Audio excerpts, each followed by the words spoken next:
Pay close attention. What you're about to see is Bible prophecy being fulfilled.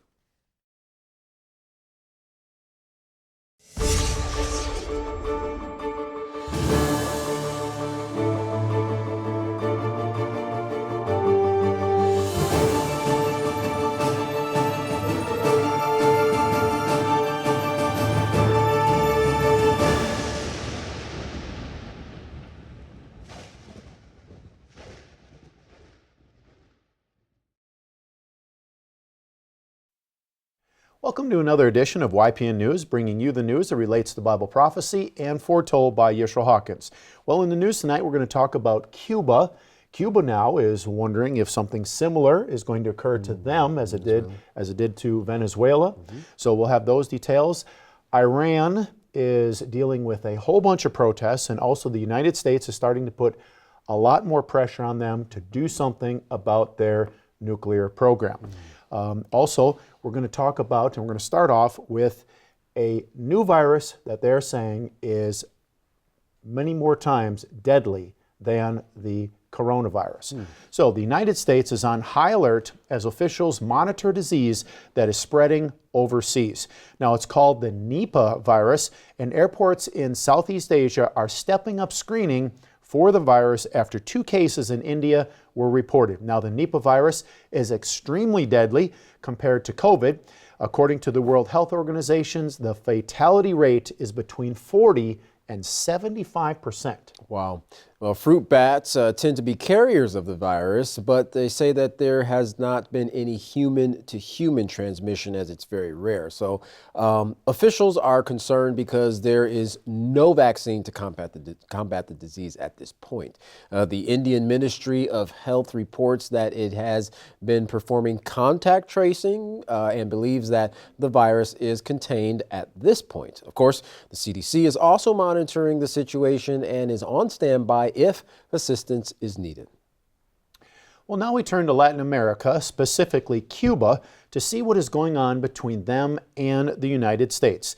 Now, in a CNN exclusive interview with Cuban Deputy Minister of Foreign Affairs, Carlos Fernandez de Cosio, he stated, quote, "Cuba poses no threat to the United States. They are attempting to choke Cuba economically, as they have been trying to do for over the past 6 decades. Now, at this moment, they are threatening countries with tariffs to harm them. They use their national prerogatives. They export fuel to Cuba. That would pose a great harm to Cuba. It is the aim to cause as much harm as possible to Cuba." According to the Financial Times, there is only a 15 to 20 day supply of oil left in the country, and the United States is not allowing their main supplier, which is Venezuela, to deliver, and the U.S. is also putting pressure on Mexico to halt their exports as well. Furthermore, they are threatening tariffs on any country that would sell oil to Havana. Well, oil isn't just necessary for the Cuban transportation, but it powers their electrical plants as well, which means their electrical grid is on the brink of collapse. Well, with such a chokehold on the country, it's a wonder that the Cuban president is still considering peace talks with the United States. Mr. Miguel Diaz-Canel has been president since October of 2019 and says even though he is prepared for peace talks, he is also telling his country they might need to prepare for a state of war if things don't change. Now, please take a look at this update from NBC News Now. We have breaking news out of Cuba, where the president there just announced that while he's open to peace talks with the United States, his government also is not ruling out the possibility of entering a, quote, state of war. This comes as the country suffers weeks of widespread power outages and fuel shortages after a tense feud with the U.S. over oil trade and Venezuela. The United Nations even warning of a humanitarian crisis there. NBC News correspondent George Solis following the very latest for us from our Miami bureau. So, George, what else did we hear from Cuba's president during this press conference? And remind us where things currently stand between the two countries. Yeah, good afternoon, both of you. The press conference wrapping up a little bit after 2 hours, where the president addressed a wide range of topics specifically related to the country's energy grid, their power, and of course some of the strained relationship between the U.S. and Cuba as it stands. I want to read you some of the key takeaways from his, what we could easily call a marathon press conference here, addressing this wide range of topics, saying there's a long line of issues that can be addressed between Cuba and the U.S. and that Cuba is willing to engage in a dialogue with the U.S. on any issue. But here's a caveat: without pressure, without preconditions, on equal footing, and with respect for sovereignty, without interference in internal affairs, and that this is a civilized, in his words, bilateral coexistence that can be built. And on that subject about war, it's very clear on what he said. He says that the country is preparing to enter a state of war, not that it has already entered a state of war, and that people are participating in the preparation, saying that it is immoral for the U.S. to accuse Cuba of terrorism when it has suffered terror from the U.S., relating to the fact that the country was put on the state-sponsored list of terrorism by the Trump administration. And just some more interesting developments that sort of came in tandem with this press conference, guys. You also just had Florida Congressman Carlos Jimenez here out of South Florida sending a letter to American Airlines and other U.S. carriers urging them to cancel all flights to Cuba, citing President Trump's executive order declaring a national emergency due to Cuban dictatorship posing, as he says, quote, an unusual and extraordinary threat, guys. President Trump saying that they're in talks with the Cuban government, saying, you know what, we have tens of thousands of people that were forced out of there. They voted for me, 94% Cuban population, just sort of kind of going along those lines. But the takeaway here is that President Trump telling Tom Llamas that they are in talks with the Cuban government at this time. But how those relationships unfold from here on out obviously remains to be seen. We could definitely see a little concern there with him understanding that they're going to have talks here very soon, but uncertainty as to whether they'll actually make any headway with the United States, seeing as what just recently took place with Venezuela. Yeah, and that situation in Venezuela, Catan, that's going to be what other countries are looking at because of the way it went down. And it didn't seem like the president of the United States has any regret. He said, look, we went in there, we did this, and that's the bottom line. That's right. Well, but Cuba is not the main focus for the United States government. Venezuela oil is the real target. Now imagine 300 billion barrels of oil, the largest oil reserve in the world, but it's unrefined crude oil. So let's watch this next clip to see what plans the United States has for this black gold. Take a look. Donald Trump has been unambiguous that Venezuelan oil and the commercial opportunity it represents for American companies were a primary reason for the removal of President Maduro. And that's because Venezuela has the largest oil reserves on Earth, an estimated 300 billion barrels lying untapped. That's about 17% of global reserves, and it's more than Saudi Arabia, Iran, Iraq, and more than 3 times the reserves in the United States. Now, the bulk of it lies in the central Orinoco belt, south of the Orinoco River, in oil fields that cover around 50,000 square kilometers. And it's not just how much oil is here, but the type that matters. It is extra heavy crude oil. It's used for making diesel, asphalt, and as a raw material in petrochemicals. Because it's highly viscous, thick and sticky, it's more complex to extract, and it requires refinement. But crucially, while the US doesn't have large reserves of this heavy crude, it does have lots of the refineries required to deal with it. Now, despite these massive reserves, Venezuelan production is relatively puny, and it's been in decline. In the 60s and 70s, when American oil companies controlled the industry, it produced more than 3.5 million barrels a day. That was around 7% of global output. But following the election of Hugo Chavez, the industry was nationalized, assets of those American companies were seized, and production fell. It declined further under President Maduro, particularly after the imposition of sanctions in 2019. And today, Venezuela produces less than 1 million barrels a day. Now, given there are sanctions in place, it's worth asking where those barrels of oil end up. And this chart shows us these are exports from Venezuela in the last year, and the bulk goes to China, much of it under exemption to repay historic loans. But the balance goes to the United States, which has granted Chevron a license to operate in Venezuela despite the sanctions. Now, Donald Trump says US oil companies will spend billions to reverse the decline in Venezuelan production, but it will not happen overnight. And these pictures, shot by Sky News in 2019, tell us why. Venezuela's oil infrastructure has declined through a chronic lack of investment. And there's been a brain drain from the domestic industry under Maduro too. Consultants Wood Mackenzie estimate that every additional 500,000 barrels of output from these fields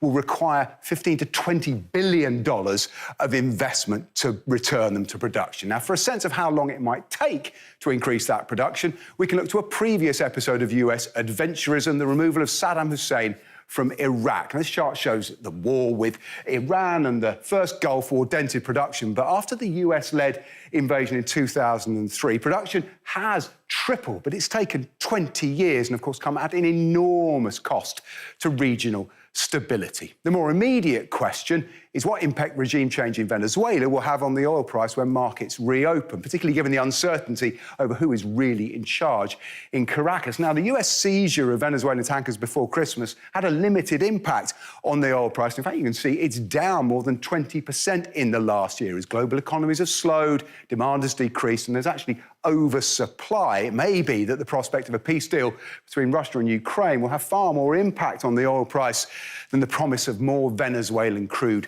in decades to come. And whatever happens to these markets in the short term, the broader question of whether American involvement will benefit the Venezuelan people and have their consent or amount to a colonial asset grab, that will take longer to resolve. Katan, what's even more interesting there is that the United States has developed the refining equipment to deal with the type of crude oil that Venezuela has. So it's almost as if they were kind of planning on dealing with that oil at some point, that they have the equipment to do so. But of course, the question everybody wants to know is, are the people in Venezuela going to benefit at all from the oil that their country possesses, or is it going to benefit another country? That's right. Well, now moving to the Middle East, where the U.S. is not letting up on the country of Iran either. President Trump is pushing for a deal with Tehran concerning their nuclear program. In a social media post, the American president said, quote, "A massive armada is heading to Iran. It is moving quickly with great power, enthusiasm, and purpose. It is a larger fleet headed by the great aircraft carrier Abraham Lincoln than that sent to Venezuela." Trump continued in his post, quote, "Hopefully Iran will quickly come to the table and negotiate a fair and equitable deal. No nuclear weapons. One that is good for all parties. Well, time is running out. It is truly of the essence. As I told Iran once before, make a deal." They didn't, and there was Operation Midnight Hammer, a major destruction of Iran. The next attack, he said, will be far worse. Well, Iran denied that the U.S. sought negotiations, and Iran's foreign minister, Abbas Araghchi, said that diplomacy cannot take place under military threat. That's right. Araghchi also said in a press conference, quote, "If they want negotiations to take place, they must abandon threats, excessive demands, and the raising of irrational issues. Negotiations have their own rules, and they must be conducted on equal footing based on mutual respect and aimed at mutual interest." Well, this next video sheds more light on the ongoing tensions in Iran, the protests, the death tolls, and issues with its economy. Take a look. The mood in Tehran is tense. The country is only just coming back to life. People cautiously returning to the streets. Last month, hundreds of thousands of anti-government demonstrators tried to overthrow the Islamic government that has ruled Iran since 1979. But the protests were violently suppressed. The Iranian government claims it faced an armed rebellion fomented by U.S. and Israeli intelligence. The government says 3,117 people were killed, including hundreds of security forces. Activists and human rights groups say the death toll is twice as high, at least.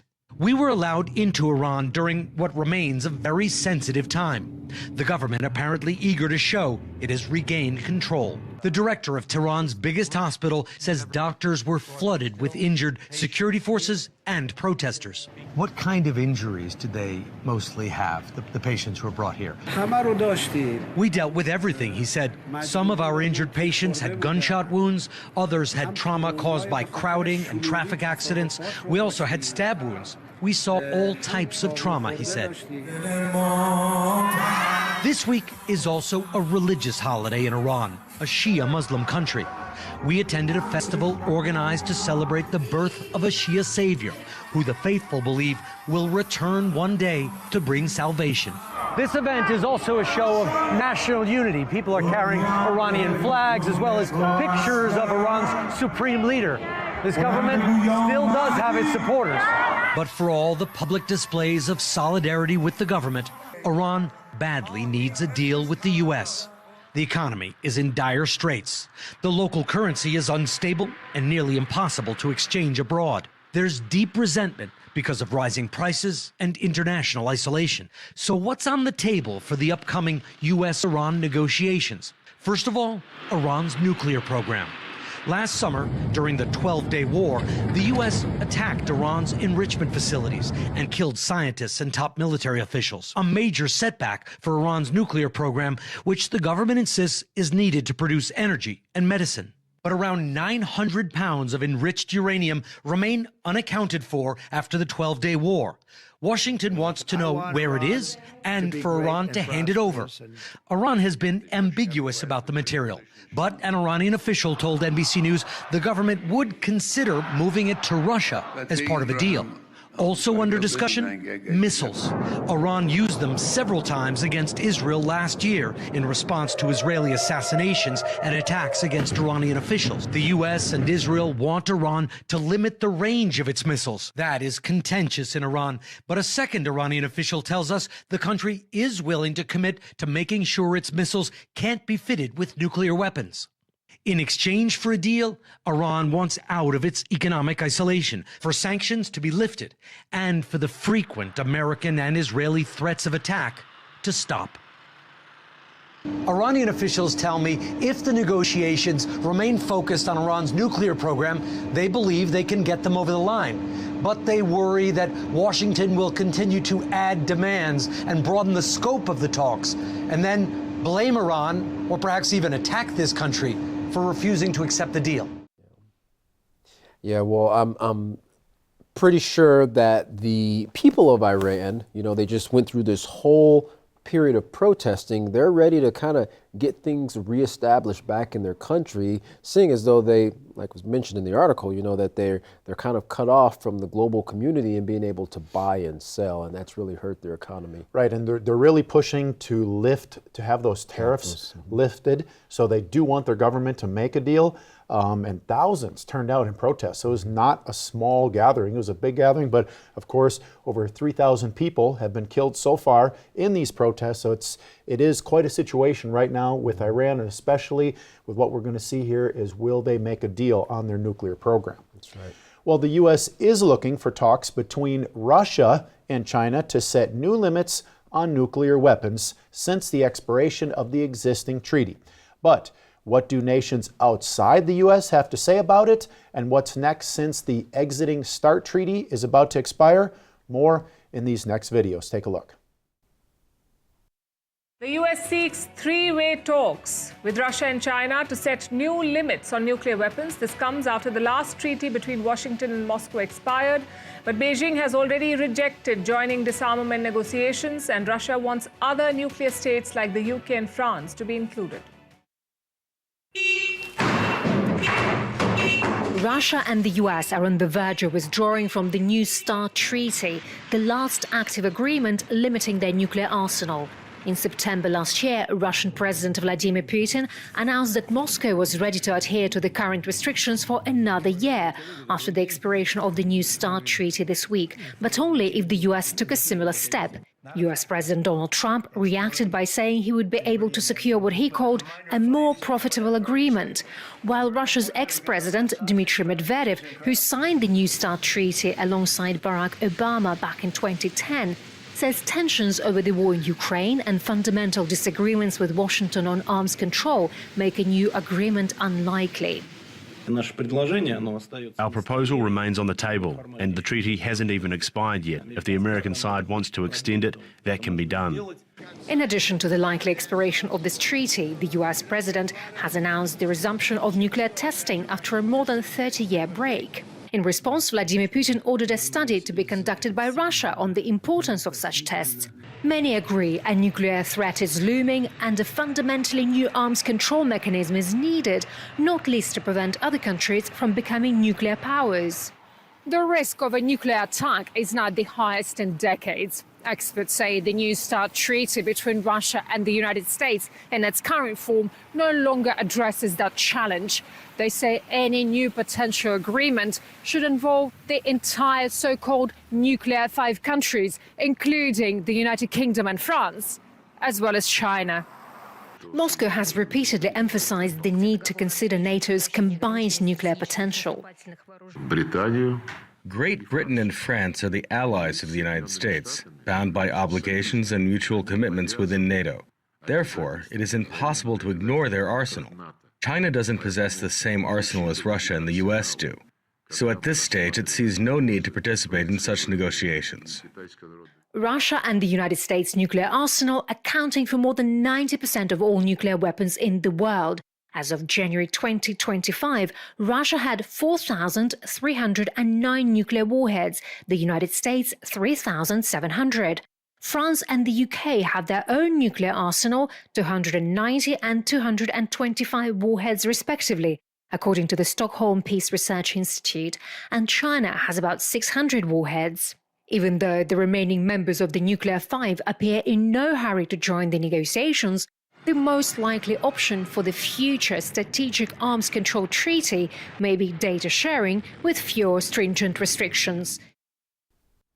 So, Katanya, you can see that Russia is really pushing not only for an agreement with the United States, but they want the rest of the nuclear NATO countries to be in that agreement as well. That's right.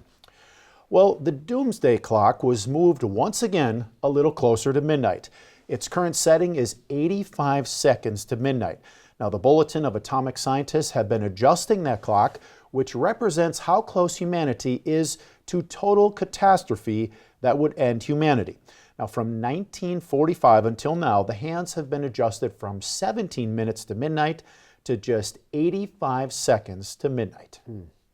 Now, the scientists cite global weather, basically global warming, which has caused natural disasters, also conflicts between nuclear-armed countries, and the increasing use of AI without adequate safeguards to control it. Also, Trump's plans to boost oil and gas production while departing from renewable energy, and Iran's nuclear development. But the scientists also said that we can turn back the clock, but only if nations work together. All right, so it's not just the prospect of nuclear war, but it's also the other natural disasters and things, as I mentioned, that could that contribute to moving that clock forward. And mankind's activities and their interactions with their fellow man is the big contributing factor.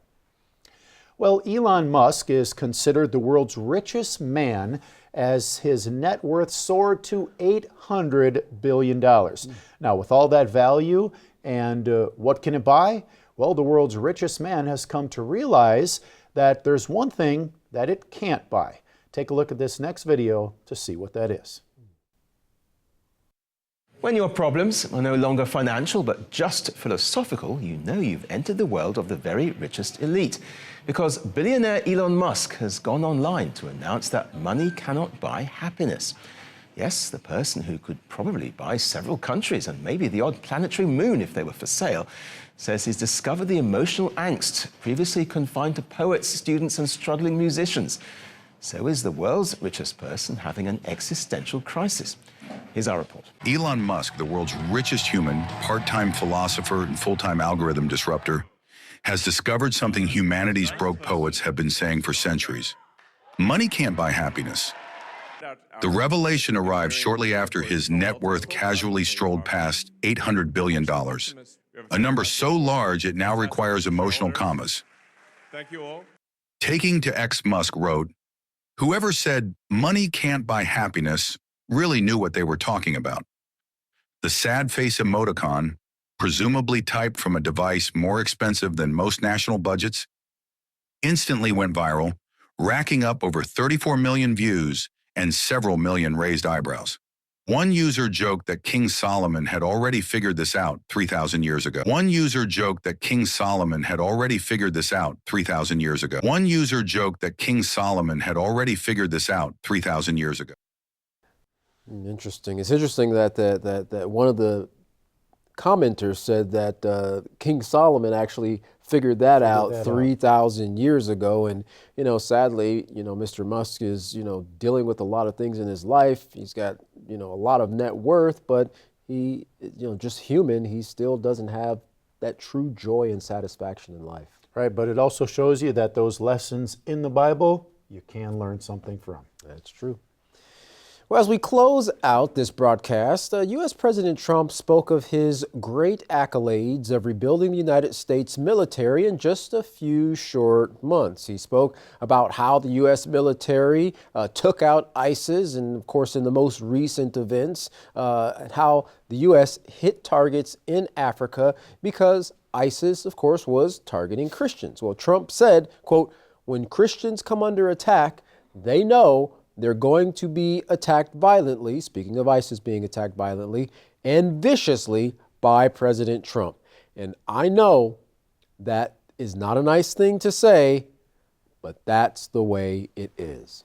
And so, while Trump is really kind of stomping through the nations, kind of making the U.S. presence known, other people are, and really the citizens and leaders too, but they're really calling for some type of solution of peace that everybody can agree on. And, like the Iranian foreign minister said, something that's equitable for all people.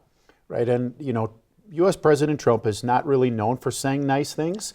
But just remember, Katan, we reported that he wants to start this board of peace, but he comes out here and says, look, you're going to be attacked viciously and violently. Right. So, you can't have it both ways. But, time will tell, as we've said. We'll see what President Trump does from here on. That's right. Well, if you'd like to learn more about peace and what you can do for yourself and others, contact the House of Yahweh. And when you contact the House of Yahweh, don't forget to request your free copy of the Prophetic Word and the monthly newsletter. Here's how. To contact the House of Yahweh, you can write them at the House of Yahweh, P.O. Box 2498, Abilene, Texas 79604. You can call them at 1-800-613-9494. Visit any of their websites by going to yahweh.com, YisraelHawkins.com, or Yahweh'sBranch.com. You could visit them. You could also visit our website by going to YPNnews.com. If you would like to email the House of Yahweh, you can do so by emailing info@yahweh.com. For any international calls, please call the number that's on your screen. And if you haven't already done so, please check out the Yisrael Says program by going to YisraelSays.com and the Ask Yisrael program by going to AskYisrael.com. Well, don't go anywhere, because up next is another classic sermon by Yisrael Hawkins. From all of us here at YPN News, I'm Katan Alexander. And I'm Jeffrey Heimerman. Thank you for watching.